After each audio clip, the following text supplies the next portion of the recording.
Hey there, it's Jessica Ogle here with you, Certified Intuitive Life Coach.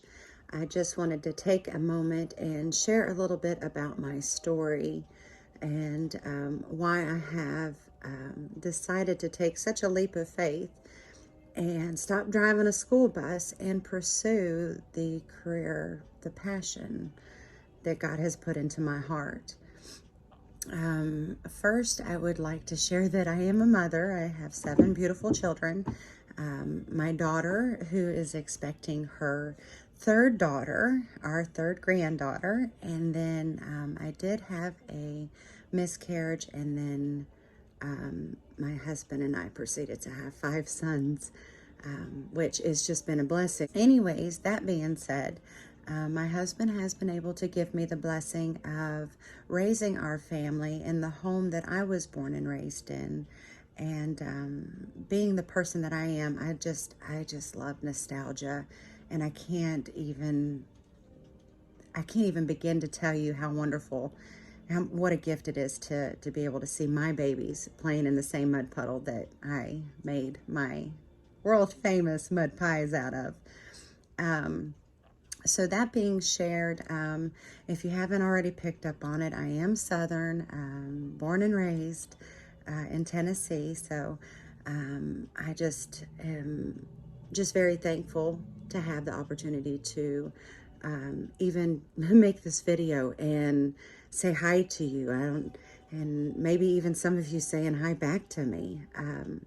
But I just, I went through, I guess you could start with 2020 when COVID hit. COVID, man, there's not a person in this world that has not been touched in some way in their lives because of the COVID pandemic. For us, we were literally on family vacation. We had taken the kids to Myrtle Beach, and we came back, and when we came back, everything was just crazy here. It was like, it almost felt like we had stepped into like the Twilight Zone, because there were so many people like wearing masks, and places were closing, and it was just crazy, So, we were happy to be at home. So thankful for our big home. And so COVID made us stay in, and that's what we did. We stayed at home, and the boys did their things. My husband did his thing, and I did my thing. And my thing was a whole lot of working out in the yard and fine-tuning my tree line and planting flowers, and just messing with outside. And if I couldn't, it was rainy or something, I would come and mess inside and clean house and rearrange and do those wonderful things that mamas tend to do. I would say, though, the biggest effect, especially for me, was COVID taking church out of the equation. When we were no longer allowed to go to church because of the pandemic, some people either just rolled with it, or some people still stayed in their Bible. I did, I guess it was probably about 4 weeks where no church. I usually read my daily verse because I figure if I can't give the Lord, 30 seconds for me to read a daily verse, then that's pretty lame. But that's just my perspective of it. But there was about 4 weeks where I was not, I didn't open my Bible or really do anything other than sing. I love to sing. So this light went off above, and I was like, I can have church here. Church is in here. That's what it's all about. So I was like, holy cow. So I just started doing, every Sunday morning, I would have a lesson, something that I had studied through the week. I got back into my Bible and was heavy again, which I've been gosh, I'm such a nerd. I love to read, and I didn't even really have that passion to read until I got saved in, gosh, I don't remember the year, but I was 23. Now, I wasn't raised in a home that was religious. We didn't, my mom was she was very open. We kids always teased her and called her a hippie, but that's just who she was. That's who she is. But I did go to church, even as a little girl. I would go to my neighbors and Miss Lucille and Miss Jackie, which Miss Jackie is Miss Lucille's daughter, but I would go to church with them even when I was little, and I loved it. Mostly because Miss Jackie had an amazingly warm lap that I would always seem to fall asleep in until Brother Trish, the preacher. He was a short stature of a man, but boy, he had cowboy boots, and he would stomp, and boy, it would wake the dead sometimes, I'm sure. I hope that's not considered. Anyway, so it was just this epiphany, that moment that happened during COVID, that church is inside of me. And so I just started preparing lessons. As I started finding that hunger again, it started changing. It started changing me. We're not going to church yet. It has not even slowed my pursuit to know more intimately God, or some people call him source, creative source. But however you identify with that creative energy, that light energy, I started having a more intimate relationship. And as I would pray, and I didn't realize it at the time, but my prayer was so fervent that it was more of like intense meditation. And from that, I would, just start seeing, beautiful, vibrant colors, things like in my mind's eye. It was just, I started seeing stuff, and I was like, what the heck is going on? And then as I continued, because the one thing that has been consistent with me through my salvation all the way to present, is I've always just said, Lord, let my life give you glory. Little did I know how much of an umbrella that prayer, that desire really held. My awakening started mid to late 2020. And that's also when I had a terrible bout of sickness. Actually, Christmas morning, it was late Christmas Eve, Christmas morning, I woke up vomiting, throwing up, and could not stop. And then I missed Christmas. I didn't even get, I had, it was just constant. And I ended up having to go to the hospital. Doctors sitting at my bed. I think it went on, my mom told me it was like 19 days this took place, where it was just laying in my bed, just leaning over, and then lay back down. And they diagnosed me with CVS, which is cyclic vomiting syndrome. But it was basically saying that I'm throwing up, and they don't know why. Because if you look up CVS, anything and everything can be the cause. Kind of like how we felt when COVID came out, like the symptoms of COVID. Oh my gosh, it was like everything. So anyways, I had a lot of reflection take place as I was sick. And when I came out of that, and I have shared more detail in that, and I will share more detail in my awakening. But when I came out of that, I definitely was different. Just because from being where I was and knowing that God was and is my rock, I thought I was going to die.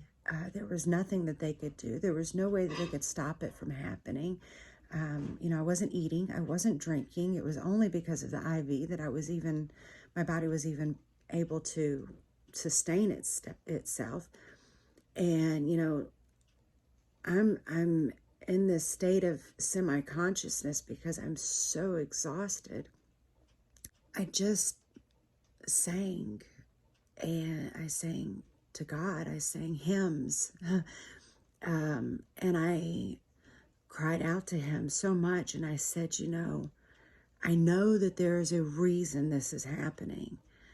I have faith enough to know that there's a reason, there's a lesson, there's a purpose behind this. But as I laid in the shower floor in the hospital, sobbing, I cried out. I said, Lord, please just either take me or make me well, because I am not a Job and I do not have any more strength. One or the other, please. I've had enough. So when I came out of that, there were so many aspects of me that were different, and I started asking myself, who am I? And not who am I broad perspective, but who am I as Jessica Ogle? What do I like? And I really it felt like I almost started like totally fresh. And I was asking myself, do I like hot dogs? Yeah, I think I do like hot dogs. I usually like mustard on my hot dogs, but do I still like mustard on my hot dogs? So it was just kind of like really defining myself and taking that conscious claim of who am I? And so I still continued my prayer time, my pursuit to the Lord. But as I was doing this, I was starting to hear things. I was starting to receive these ideas and these notions in my head. And I'm like, and because it's here, I'm like, I would hear like the vibrations of the earth. This is one of the first things that were revealed to me. The vibrations of life that are all around, or it covers earth. I was hearing what Pythagoras calls harmony harmony of spheres. So it is the vibration from life that comes from everything that makes its own, kind of like its own musical note, musical sound. And I was hearing from the trees and the earth and the birds and the flowers. And it was these beautiful. And so I had no idea what it was, and I Googled. Google was actually my friend, and then, Google, and of course, my own discernment. But I went through a lot of my awakening through that, and through just faith and trust in God. When I finally did reach out to somebody in the metaphysical world, because it had gotten to that point, as soon as I was able to just kind of spill the beans and share all of this stuff that was happening to me, she just very blasé said, "Oh, Christ consciousness." And of course, me on the other end of the phone, like my jaw is dropping open because, well, tell me more. What is Christ consciousness? So that was the first time that I'd even heard that expression used, and it was comforting, but it was still wild because, like I said, I just didn't have any idea that was a thing, that Jesus rocks so much that he's got his own Christ consciousness. So that is actually how I came to my awakening, and through my awakening I have been very intentional on learning that energetic language, because for me it's just, I'm such a gosh, I'm a paradox in itself, because if you ask me on a day-to-day basis, I identify as a 12-year-old girl from the 80s, and I love it. Like, I mean, come on, who doesn't want, okay, well, there's some that might not, and I get that, but yeah, that's what I identify, and I have fun. I love it. That's just me. I sing, I dance. I'm like, the world is your oyster. Let's, you know, paint the town red. I don't know. Just, life's too short not to have fun. But on the other aspect of who I am, um, I guess I was probably about 20, 25, and I just started getting like this hunger to learn. And of course, I started in my Bible and study, and just loved it. I eat it. Oh gosh, the hunger is unreal. Like, it would keep me up sometimes, and I would just like, I got to feed it or it won't go away. But I also didn't restrict myself on studying just my Bible. So I did, you know, outside, and studied all different religions and beliefs. And I am a big fan of the Apocrypha. I think the Apocrypha should have just stayed where it was. But, you know, who am I to say what goes in and out of the Bible? It's whoever's publishing it. So I study, and I love studying. I love learning. I have such a passion for so many aspects. I love art, poetry, history. So I'm not as dumb as you might think I am, is what I'm saying. Although being around me, oh gosh, it would make you question, because I am oh my gosh, I'm a goober. But it's God's humor. It's stuff that happens, and I'm like, I have no control over it. It just kind of happened. But sometimes I do have control over it, and I am really just a goober. So anyways, I just wanted to take that moment and share with you more personally, more intimately, that this is where I have come from. This is my awakening, and I'm not scared to share it, even though I know I'm going to have critics. I'm not about to sit back anymore. I've been telling my friends probably a lot longer than I would like to admit, hello, love you, that I would be coming out, and I would be sharing me. And I hope that it is half the gift I want it to be to all of my brothers and sisters in this world. If I don't get to share anything else with you, the last thing that you ever heard from my lips, I would just say that you are loved. And it's not about where you're at. It's not about what you have or haven't done. It's about the fact that right where you're at, my friend, you are loved. You are beautiful. Oh gosh, and you've got such gifts. You have got gifts inside of you that are aching to be opened. And that's what my intuitive life coaching is all about.